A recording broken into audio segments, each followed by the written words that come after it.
बिहार में एसआईआर के बाद फाइनल वोटर लिस्ट आ गई है, जिसमें नरेंद्र मोदी और चुनाव आयोग ने मिलकर बड़े स्तर पर वोट चोरी की है। रिपोर्ट्स के मुताबिक नई वोटर लिस्ट में 14.35 लाख फर्जी वोटर हैं। करीब 1.32 करोड़ वोटर फर्जी पतों पर जोड़े गए।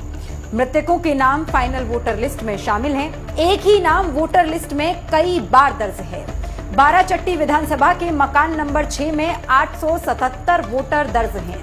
मटिहानी विधानसभा के एक घर में 855 वोटर दर्ज हैं। परसा विधानसभा के एक घर में 853 वोटर दर्ज हैं। पिपरा विधानसभा के एक मकान में 505 और एक अन्य घर में 442 वोटर दर्ज हैं। नई लिस्ट आने के बाद साफ हो गया है कि नरेंद्र मोदी और चुनाव आयोग वोट चोरी में लगे हैं और एसआईआर इनका नया हथियार है। लेकिन नरेंद्र मोदी याद रखें, उनका वोट चोरी का खेल जनता समझ चुकी है और चुनाव में जवाब देगी।